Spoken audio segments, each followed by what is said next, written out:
స్వరూపుడు కదా, ప్రకాశిస్తూనే ఉంటావు కదా అని కదా గోదాదేవి చెప్పింది. ఫలిస్తుంది అని ప్రశ్న ఏమిటి? అర్చామూర్తి దగ్గర వ్రతం చేసింది, అర్చామూర్తిని గోదాదేవి పొందింది. ఇంతకంటే మనకి నిదర్శనం ఏం కావాలి? కనుక ఎవరి దగ్గరో ఏదో చూపించడం కాక తననే ఒక దృష్టాంతంగా పెట్టుకుని గోదాదేవి ఫలితాన్ని పొంది మనకు అందించింది తిరుప్పావై.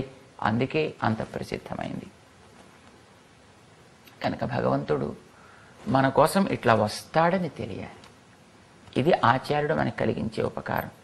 దానిని విశ్వసించి మనం కనుక ఆ మూర్తిని అక్కడ సేవించుకోగలిగితే నిజానికి ఈవేళ మనం అనేక రకాలుగా ఆలయాలని రష్ చేసేసి రకరకాల రాజకీయాలకు నిలయాలు చేసేసి అక్కడ ఉండేటటువంటి దానంతా వ్యాపార కేంద్రంగా మార్చేయాల్సిన అవసరం ఏర్పడదు. నీ ఉన్న చోట స్వామిని సేవించగలుగుతావు. మరి ఇక ఆలయం నీకు ఒక స్ఫూర్తి కేంద్రంగా, ప్రేరణ కేంద్రంగా, నీకు అది ఒక బోధనా స్థానంగా నువ్వు దాన్ని మలచుకోగలుగుతావు. అలా చెయ్యమని చెప్పేదే మన గోదాదేవి. తిరుప్పావైలో అదే విషయాన్ని మనకి గోదాదేవి అనుగ్రహించింది. ఈవేళటి పాటలో ఆ విషయాన్ని మన వాళ్ళు స్వామి దగ్గర స్పష్టం చేస్తున్నారన్నమాట. స్వామి దగ్గరికి వచ్చారు. అదేమిటారా మీరు ఇలా అంటున్నారు? పోట్టు యావందో పోహడుందు, నీ యొక్క దివ్యమైనటువంటి కీర్తిని పాడటానికి మేము వచ్చాం అని అన్నారు. మీరేదో కావాలి పరై అని అన్నారు కదా, అదేదో చెప్పండి, త్వరగా మీకు ఇవ్వాల్సిందేదో ఇచ్చేస్తానన్నాడు పాపం ఆయన. అంటే మేము ఏమి కోరొచ్చామో ఎందుకు వచ్చామో తెలియదా నీకు? బెబ్బే నాకు అదేం తెలియదర్రా అన్నాడు ఆయన. అబద్ధాలు ఆడకు, నువ్వెవరివో మాకు తెలుసును, నువ్వు ఎక్కడి నుంచి వచ్చావో మాకు తెలుసును, ఎందుకు వచ్చావో మాకు తెలుసును, ఎట్లా వచ్చావో మాకు తెలుసును, నీ అవతార రహస్య జ్ఞానమంతా మాకు స్పష్టంగా ఉంది సుమా. అట్లా తెలుసుకుని ఆ వేళ శ్రీకృష్ణుడు తన అవతార రహస్య జ్ఞానాన్ని వివరించి చివర ఒక మాట చెప్పాడని, వీతరాగ భయక్రోధా మన్మయా మాముపాశ్రితా బహవః జ్ఞానతపసా పూతా మద్భావమాగతా. రాగము, భయము, క్రోధము అనేవి భగవంతుని విడదీసేస్తే ఏర్పడేవి. భగవంతుని గుర్తించినప్పుడు రాగం వాడి మీద ఉంటుంది, వాడికి అనుకూలమైన వాటి యందు రాగం ఉంటుంది. భయం అంటే రాగం కలిగిన దూరం అవుతోందంటే మనలో కలిగేటువంటి మానసికమైన కదలిక భయం అంటాం. మనకి రాగం వాడితోటి ఉండేటప్పుడు, వాడి యొక్క ఉపస్థితి అంతటా ఉండేటప్పుడు మనం దేని నుంచి దూరం అవుతాం కనుక దూరమే కాదు, నీ దగ్గర ఎప్పుడు అది ఉంటుంది అనుకున్నప్పుడు నీకు భయం కలిగే ప్రశ్న లేదు కదా. నీకు ఇష్టమైందేదో దూరం అయిపోతోంది అనుకుంటే దూరం చేసే దాని యందు నీ మనసులో కలిగేటువంటి స్పందన క్రోధం అంట.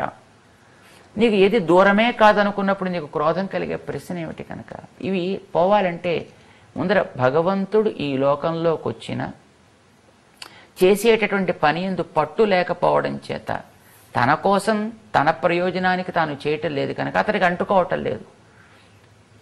ఏవం యోభిజానాతి కర్మభిర్నసబధ్యతే అని ఆయనే చెప్పాడు కనుక మనం కూడా ఆ విషయం తెలిసి మనకి తగినటువంటి కృత్యములను మనం చేస్తూ చేసేటటువంటి కర్తృత్వం మన మీద పెట్టుకోకుండా, చేసేది నా వల్ల జరుగుతోందనే సంఘం పెట్టుకోకుండా, ఇదంతా నేనే అనుభవించాలనే ఫలమును కాంక్షించక చేస్తే నీకు ఆ కర్మ అంటనే అంటదు. ఈ జ్ఞానం చేతనే వాళ్ళల్లో ఉండేటటువంటి రాగ భయ క్రోధములు వీత తొలగిపోతాయి. అవి త్యక్త రాగ భయ క్రోధాలు అనలేదు స్వామి. మంచి మాట మనం జ్ఞాపకం పెట్టుకోవాలి. త్యక్త అంటే వదిలినా అని అర్థం, వీత అంటే తొలగిపోయినా అని అర్థం. దీపం వెలిగిస్తే చీకటిని మనం బయటికి ఇలా వదిలేయటం లేదు, చీకటిని మనం తరవటం లేదు. చీకటి తానంతట తానే పోతోంది, నువ్వు వదిలితే అది పోదు కదా. మనలో ఉండేటువంటి రాగభయ క్రోధాలని మనం వదులుదాం అనుకుంటున్న కొద్దీ మనం ఇంకా పట్టుకుంటాయి. కనుక మనం వదలడం కాదు, అవి వదిలిపోవాలి. అవి ఎప్పుడు పోతాయి? వాడి జ్ఞానం నీకు కలిగితే అవి పోతాయి. మన వాళ్ళకి అది కలగాలి. చేసేటటువంటి పని వెంట ఈ మూడు ఉండాలి అనేటటువంటిది మనకి భగవద్గీత తెలియచేసింది. ఆండాళ్ దాన్ని వివరిస్తూనే ఈవేళ మాకు తొలగాల్సిన తొలగాయ్యా, రజస్సు తొలగింది, అహమ్మమతలు తొలగై మాలో ఉండేటువంటి కర్మల పట్టు మాకు తొలగింది, రుచి వాసనలు కూడా ఇతరత్ర పోయి నీ యందు ఏర్పడ్డాయి, ఆడిన ప్రతి మాట, చేసిన ప్రతి సేవ అది నీదాకా పర్యవసిస్తుంది అనే ఆచార్యోపదిష్టమైనటువంటి జ్ఞానం మాలో నిలకడగా ఉన్నది. ఇక మాకు కలగవలసింది ఏమీ లేదు, నీవెవరవో మాకు తెలిసింది. జ్ఞాన తపసా పూతాహ అని అన్నావే, మేము ప్రస్తుతం ఆ కేటగిరీలో చెందిన వాళ్ళమయ్యా. ఇప్పుడు మాకు కావలసింది ఏమిటి? పూతాహ తర్వాత నువ్వేం చెప్పావు?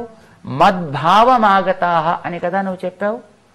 నీతోటి సామ్యమును పొందుతారు అని చెప్పావు. మాకు ఇప్పుడు కావలసింది అది అన్నాడు మనవాడు.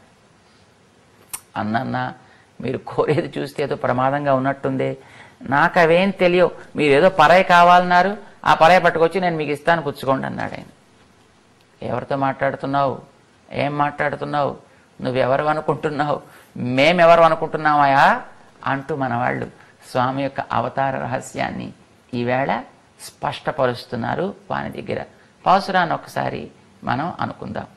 ఆండాళ్ తిరువడిగళే శరణం ஒருத்தி மகனாய் பிறந்து ஓரிரவில் ஒருத்தி மகனாய் ஒளித்து வளர தரிக்கிலானாகி தான் தீங்கு நினைந்த கருத்தை பிழைப்பித்து கஞ்சன் வைத்தில் நெருப்பென்ன நின்ன நெடுமாலே உன்னை அறுத்தித்து வந்தோம் பறை தருதியாகில் திருத்தக்க செல்வமும் சேவகமும் யாம் பாடி வருத்தமும் தீர்ந்து మగిళిందేలోరెంబావాయి. ఇది పాట. మన వాళ్ళు చెప్తున్నారు, నువ్వెవరో మాకు తెలుసును. నేనెవరిని? ఊళ్ళో వాళ్ళెవరికి తెలియదు. నువ్వు మా యశోదమ్మ కొడుకువే అని అనుకుంటున్నారు, కాదని మాకు తెలుసునాయా. ఒరుత్తి మగనాయి పిరందు, ఒక అద్వితీయురాలైన మహానుభావురాలికి నువ్వు పుట్టావా?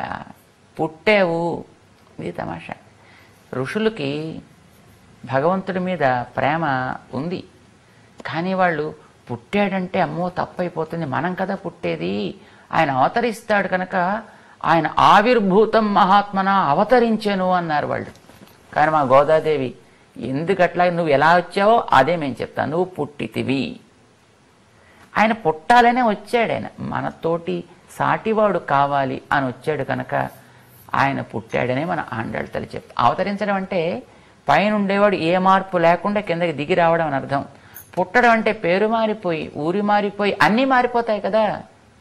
భగవంతుడు పుట్టాడా అవతరించాడా? ఆయన అవతరించలే, పుట్టాడు. ఆవేళ గజేంద్రుని రక్షించడం కోసం అవతరించెను, కానీ ప్రహ్లాద త్రాణాని కోసం ఆయన పుట్టెను. ఆయన పేరు పరవాసుదేవుడు కాడు, ఆయన రూపం శ్రీభూనీళా సమేతత్వం కాదు, ఆయన ధరించింది శంఖచక్రాదులు కాదు, అది నరరూపమో మృగరూపమో తెలియనటువంటి ఒక దివ్య రూపం. అది నారసింహ వపుహు, కానీ శ్రీమాన్. అది నరసింహ రూపం, సింహమో నరమో తెలియని రూపం, అయినప్పటికీ కూడా ముద్దులొలికేటటువంటి రూపం అది. అప్పుడు శంఖచక్రాలు కాదు, గోల్డ్ ఉన్నాయి ఆయనకి, ఆయుధాలుగా చీల్చి పారవేయటానికి. ఇది అవతారం ఎలా అంటాం? ఆయన పుట్టెను. మరి కృష్ణుడిగా అయ్యో ఆయన 9-12 నెలల పాటు గర్భవాసం చేసి వస్తే నువ్వు పుట్టలేని ఎంత బాధపడతాడు ఆయన? ఎవడైనా ఆయన మంచి వేషం వేసుకుని నేను ఈ వేషం వాడిని అని లోకం అనుకోవాలంటూ వాడు వేదికెక్కగానే రే మా పుల్లయ్యే అన్నాడు అనుకోండి, ఎవడైనా వాడికి ఎంత బాధగా ఉంటుంది. వాడికి ఇంత వేషం వేసి అంత వ్యర్థం అయిపోయింది అని పాపం వాడు ఏడవాడు.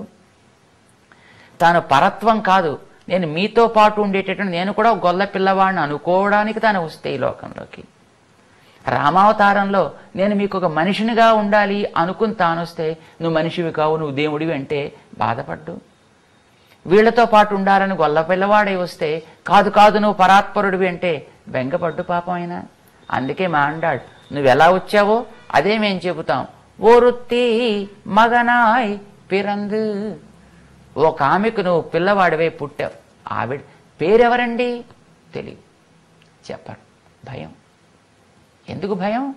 పేరు చెప్పేస్తే కంసుడికి అడ్రస్ తెలిసిపోతే చెప్పరు.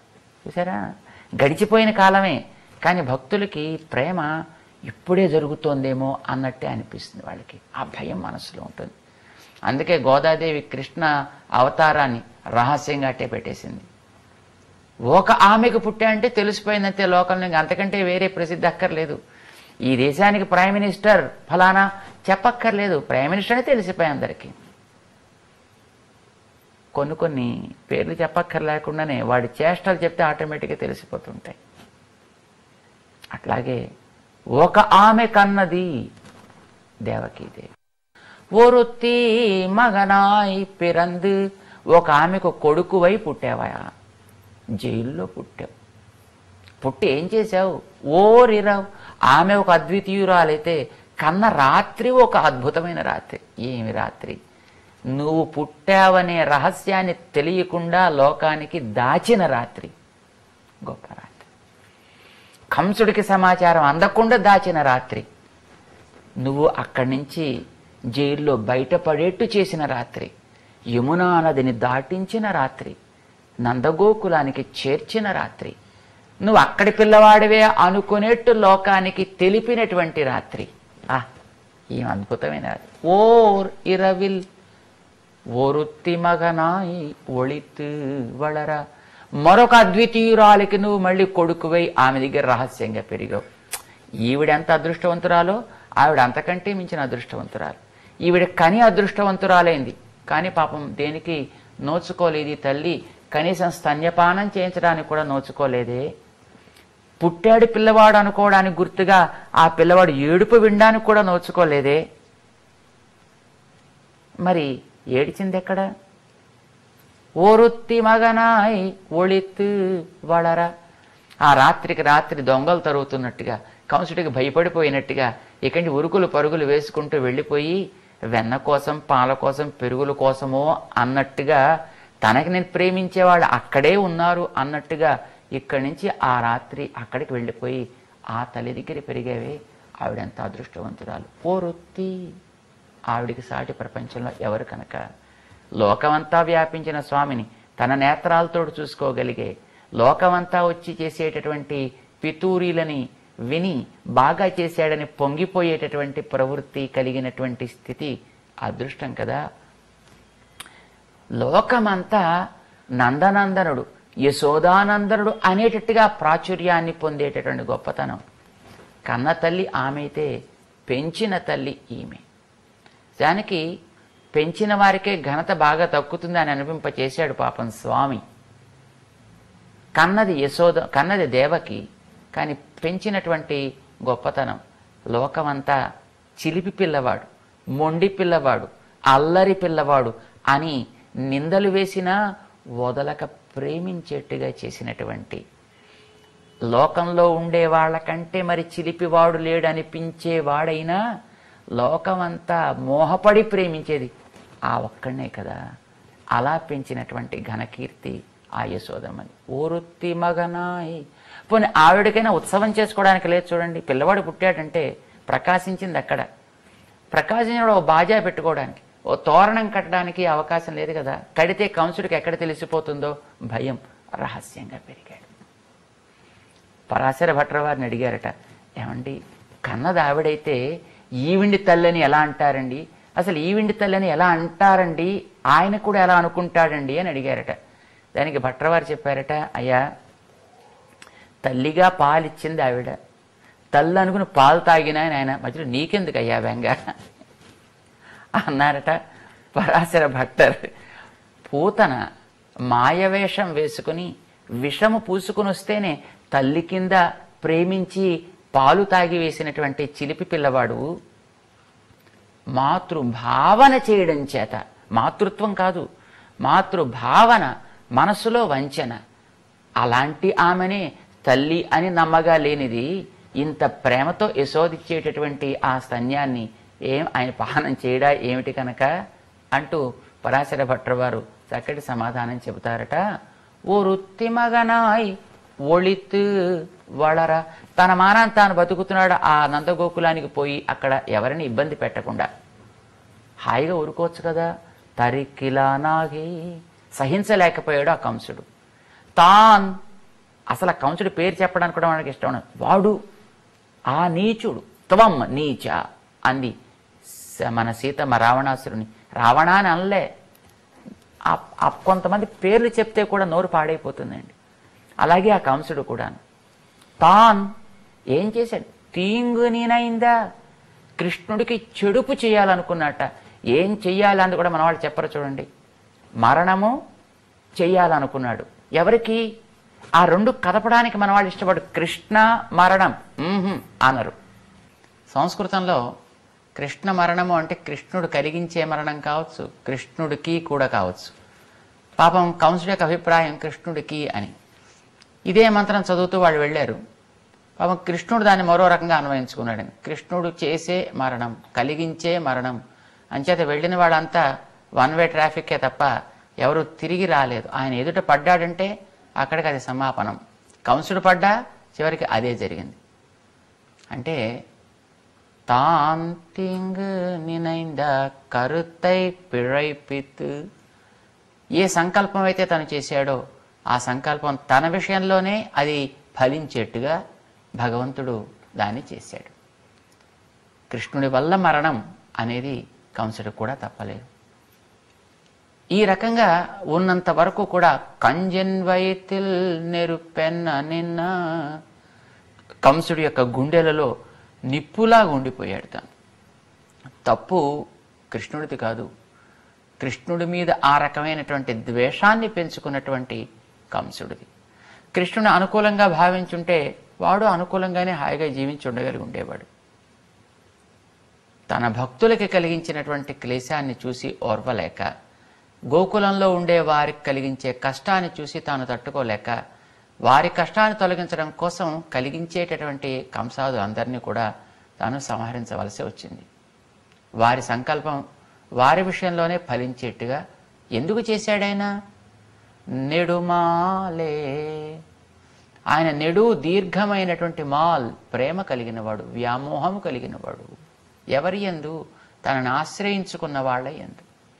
భగవంతుడికి మన మీద అపరిమితమైన ప్రేమ కనుకనే ఎన్ని దోషాలు మనం చేసినా, తెలియక కాదు తెలిసే ఎన్నో దోషాలు మనం చేస్తున్నా, తనకుండేటువంటి వ్యామోహం చేత, ప్రేమ చేత వాటన్నిటినీ తాను అనుకూలంగా భావిస్తున్నాడు. ఏదో పోన్లే, పాపం వాడు కావాలని చేసి ఉండడు, ఎవరో ప్రేరేపించి ఉంటాడు, పరిస్థితులు ప్రేరేపించి ఉంటాయి, ఏదో వాడికి ఉండేటువంటి ప్రాచీన సంస్కారాలు ప్రేరేపించి ఉంటాయి, పాపం వాడు మంచివాడే, ఇలా భావిస్తాడు. సరే, మన వాళ్ళు స్వామి యొక్క దివ్య మంగళ విగ్రహాన్ని ఇన్నాళ్ళకి దర్శించారు. ఇంతవరకు ఆయన విషయంలో తమకుండే ప్రేమే చాలా ఎక్కువ కాబోలు, ఆయన ఇంతవరకు తమని చూడనే చూడలేదు అని అనుకుంటూ ఇంతవరకు ఉరుకులు పరుగులు వేసుకుంటూ వచ్చిన తర్వాత ఈవేళ ఎదురుకుండా సింహాసనంలో ఆయన కూర్చుని ఉన్నాడేమో. ఆయన యొక్క దివ్య ముఖ మండలాన్ని చూస్తుంటే ఎర్రటి నేత్రాలు, ఆయనలో ఉండేటువంటి ఆ ప్రేమ తమది అణువంత ప్రేమ. కారణం ఆత్మ అణుస్వరూపం కనుక. కానీ పరమాత్మ విభువు కదా, విభువుకి విభువంత ప్రేమ ఉంటుంది, అణువుకి అణువంత ప్రేమ ఉంటుంది. సీతమ్మ రాములు ఇద్దరిని మనం గమనించినట్టయితే, సీతమ్మ రాముడికి సందేశాన్ని పంపిస్తూ, హే హనుమ, రావణాసురుడు నాకు 2 నెలల సమయం ఇచ్చాడయా, కానీ రాముడితో ఈ మాట చెప్పు, నేను మాసాదూర్ధ్వం న జీవిష్యే, నేను 1 నెల కంటే ఎక్కువ రోజులు ఇక ఈ ఎడబాటుని ఓర్వలేను, నేను బ్రతకలేను అని చెప్పు అని పంపించింది. హనుమ వచ్చి ఆ సమాచారం చెప్పాడు. విన్నాడు రాముడు.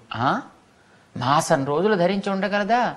ఇది మాసం ధరిష్యతి చిరంజీవతి వైదేహి, నెల రోజులు ఉండగలిగితే ఇక ఎంతకాలమైనా ఉండొచ్చును. మరి నువ్వో నజీవేయం క్షణమపి వినాతాం అసితే క్షణం, నేను క్షణకాలం కూడా జీవించలేను అన్నాడు స్వామి శ్రీరామచంద్రుడు. అంటే ఇంత విభువైనటువంటి వాడు తను కనుక తనకుండే ఆర్తి కొండంత. మనం అణువులం కనుక జీవులం, మనకుండే ఆర్తి అణువంత. భగవంతుడి ఆర్తిని వేళ మన వాళ్ళు ఆయన దివ్య నేత్రాలు చూస్తున్నారేమో. మా ప్రేమ కంటే నీ ప్రేమే అతిశయించిందయ్యా. నెడుమాలే, హే దీర్ఘ వ్యామోహం కలిగిన వాడా. సరే సరే, ఇంతకు ఏం కావాలి చెప్పండి, మీరు ఎందుకు వచ్చారో చెప్పండి. ఉన్నై అరతిత్ వందోం, నిన్ను కోరి వచ్చామయా. అవును, నన్నే కోరి వస్తున్నారు, నేనే ఉన్నాను కదా ఇక్కడ, మీరు అడగండి, ఏం కావాలో మేము ఇస్తామన్నాడే. నువ్వు ఇచ్చేది మాకు అక్కర్లేదు, నీవు మాకు కావాలే. ఉన్నాయి అరుత్తిత్తు వందో. మరి ఇందాక ఏదో మాకు పరై కావాలి అన్నారే. అవును స్వామి, పరై తరుది యాగిల్.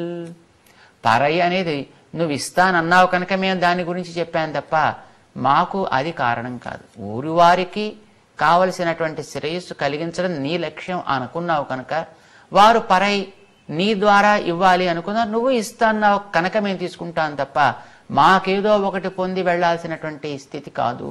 అలా మేము రాలేదు. ఉన్నాయి అరుత్తిత్తు వందం. సరే అదంతా తర్వాత ఆలోచిద్దాం. పాపం చాలా శ్రమ పడ్డారా, కష్టపడి వచ్చారు పాపం. ఇంత తెల్లవారుతూ మంచులో తడుస్తూ ఒకరినొకరు లేపుకుంటూ రకరకాల మాటలు పడుతూ చాలా బాధపడ్డారా అన్నాడు. పాపం కళ్ళల్లో ఆర్తంతా తెలిసేటట్టుగా లోచనాభ్యాం పిబన్నివా అంటారన్నమాట. అంటే దగ్గరికి చేరిన తర్వాత ఇక ఆయన ముఖం చూస్తే ఎంత ఆర్తి మన మీద ఉందో మనకి స్పష్టమవుతుంది. విభీషణుడు రాగానే కళ్ళతోటే త్రాగివేసేటట్టుగా అతన్ని చూసి దగ్గరికి తీసుకుని ఒళ్ళో కూర్చోబెట్టుకుని సోదరుడిగా తను భావించి చెప్పవయా ఆఖ్యాహి మమతత్వేనా అంటూ పిలుస్తాడు. అట్లాగా స్వామి ఈవేళ వీళ్ళని అడిగాడు. మన వాళ్ళు చెప్తున్నారు, లేదయ్యా మాకేం కష్టం కలగలేదు. తిరుత్తక్క సెల్వముం సేవహముం యాంపాడి వరుత్తమున్ తీరిందు మగిழிందు. మేము చాలా సంతోషిస్తున్నాం, చాలా ఆనందంగా వచ్చాం, మాకే దుఃఖాలు లేవు. ఎందుకంటే అమ్మకి కూడా ఆనందం కలిగించే నీ దివ్యమైనటువంటి కళ్యాణ గుణములను పాడుతూ మేము వచ్చాం కదా.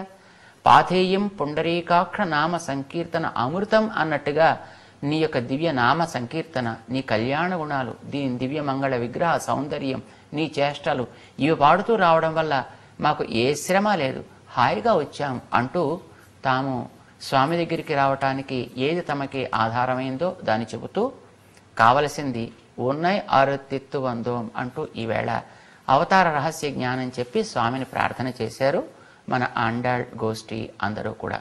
రేపు దాన్ని స్వామి ఏం చేస్తాడో మనం గమనిద్దాం. ఆండాళ్ తిరువడిగళే శరణం. జై శ్రీమన్నారాయణ.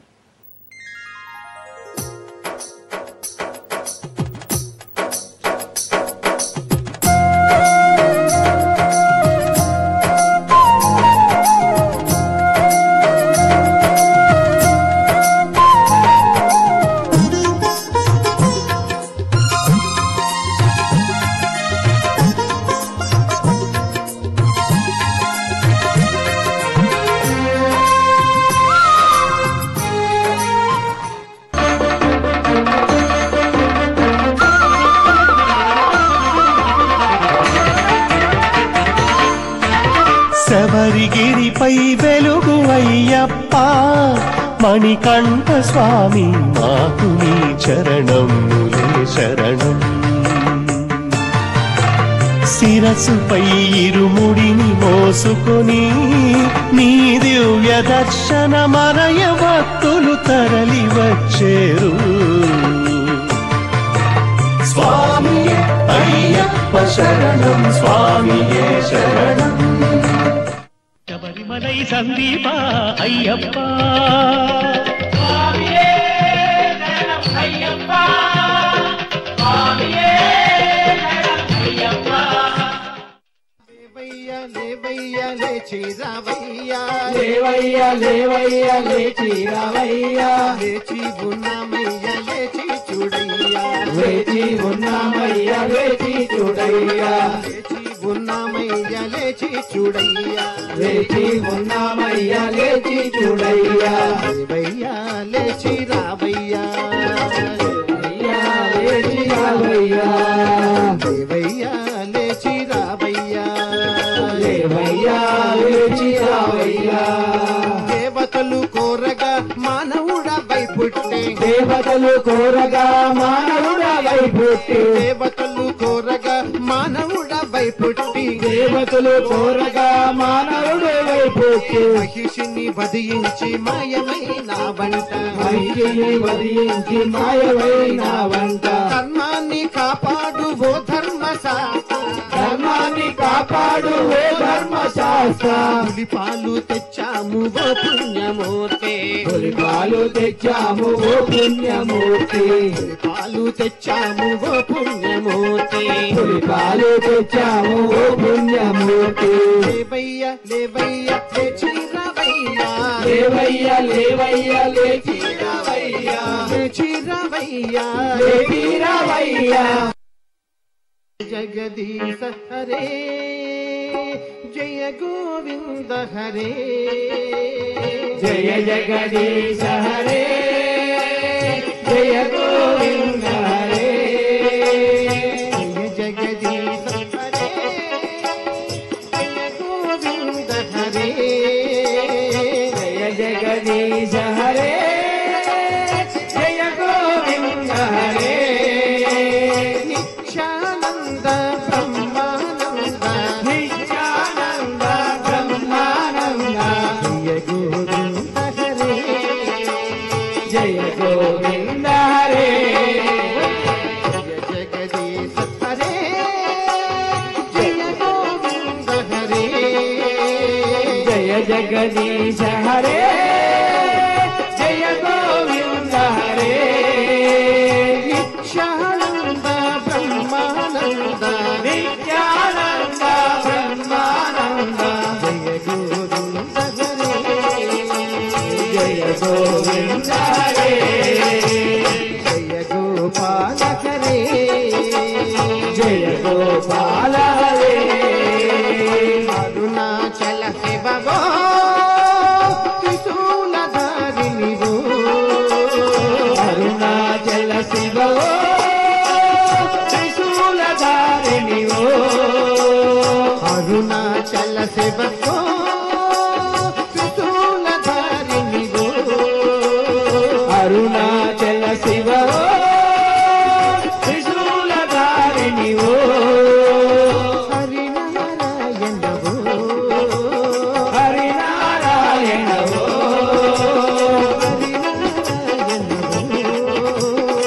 హరినారాయణ వో శివనారాయణ వో శివనారాయణ వో దేవి భారతి విశ్వధారిణి దేవి భారతి విశ్వధారిణి దేవి భారతి విశ్వధారిణి దేవి భారతి విశ్వధారిణి అన్నపూర్ణమతవో అన్నపూర్ణమతవో జయ జగదీశ హరే జయ గోవింద హరే జగదీశ హరే జయ గోవింద హరే నిత్యానంద బ్రహ్మానంద నిత్యానంద బ్రహ్మానంద జయ గోవింద హరే జయ గోవింద హరే జయ గోపాల హరే జయ గోపాల హరే హరినారాయణ గోవింద హరిహర పుత్ర అయ్యప్ప హరినారాయణ గోవింద హరిహర పుత్ర అయ్యప్ప హరినారాయణ గోవింద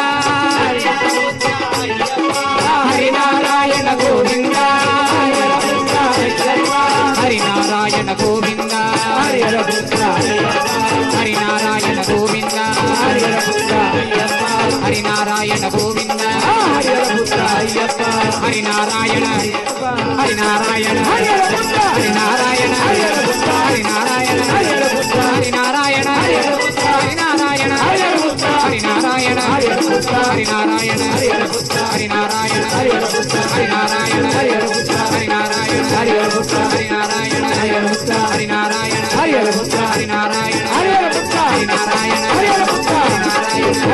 హరినారాయణ శ్రీనివాస గోవింద శ్రీ వెంకటేశ గోవింద శ్రీనివాస గోవింద శ్రీ వెంకటేశ గోవింద భక్తవత్సల గోవింద భాగవత ప్రియ గోవింద భక్తవత్సల గోవింద భాగవత ప్రియ గోవింద శ్రీనివాస గోవింద శ్రీ